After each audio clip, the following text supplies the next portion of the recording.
continuation of the other video. The most important thing that you need to have for your shoulder is full range of movement. Full range of movement reduces your pain, it reduces your stiffness, and it reduces your weather shoulder that you will get in cold weather. So when the cold weather comes, just before it rains or snows, you will feel that your shoulder will start to ache, and that is because the muscles are not supple enough. So when you get cold, the muscles tighten up, and that tightness causes the pain that you are experiencing as the weather shoulder. If you do not reduce the stiffness in your shoulder, your weather shoulder will remain. So you do need to make sure you have full range of movement, getting it as soon as possible within 3 to 4 months that you have full range of movement. Otherwise, the chance of you getting full range of movement reduces drastically. The quicker you do it in the beginning and the more regularly you do your exercises, the better chance you have of improving your shoulder. Like I said earlier, you need to do your exercises every 2 hours. You will do 10 exercises of the given exercise that you get. So for instance, if you're starting in the beginning, you would do 10 flexion in standing with the arm. This is a passive movement, the arm is totally relaxed. Later you will get to do it in lying on your back. I'm doing it in standing so that you can see what I'm doing. You would lie on your back and you'd lift it 10 times with the other arm, still a passive movement. Then it was assisted active. Then you would do it on its own. You would start short lever. Then you would do long lever assisted. Then you would do long lever on its own. Then you would do short lever with a resistance. This is not a resistance. This is a resistance.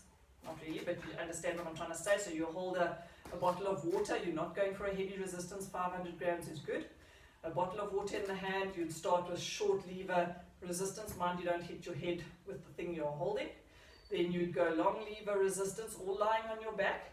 And when you can do it lying on your back, you would do it in standing, short lever resistance, and then in standing, long lever resistance. And you would do 10 of each exercise, making sure that you are not cheating by lifting up the shoulder. So you don't want to do this. If you do that, you are cheating and you're not actually doing the exercise properly, and you're not going to get better.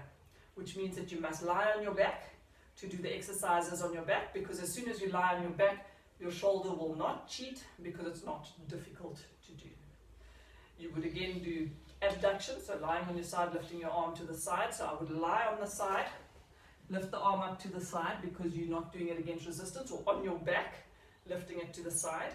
And then when you can do it in side lying and on your back, you would then do it in standing, short lever, long lever, and then you try and get it all the way up, all right?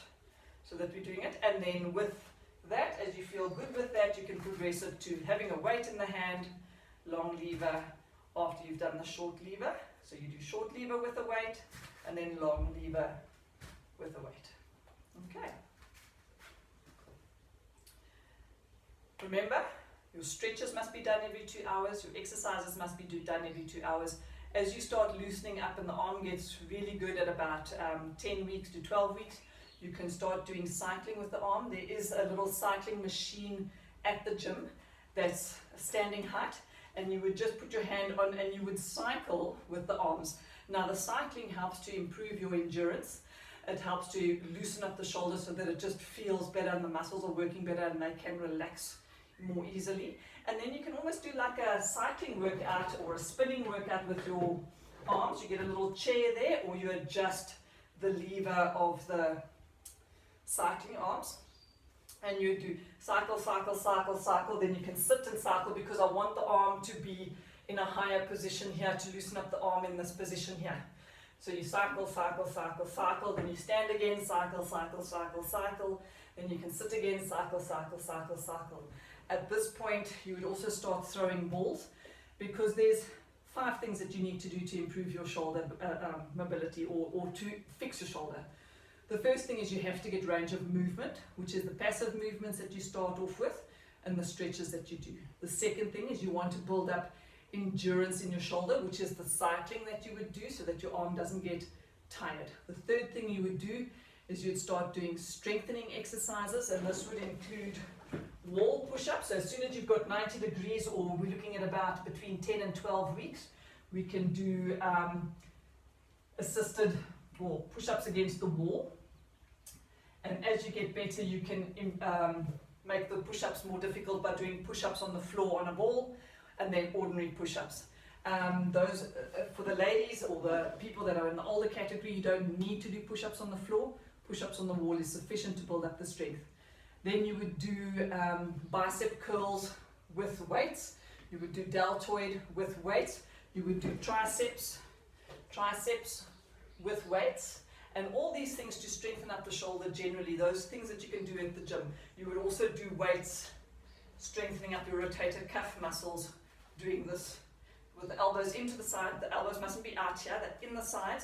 And you would open and close the arms with weights there. You would also use this as a stretch to stretch out your rotators so that you've got full range of movement going like this, because if you've got full range of movement, it makes this easier to do hand behind the back.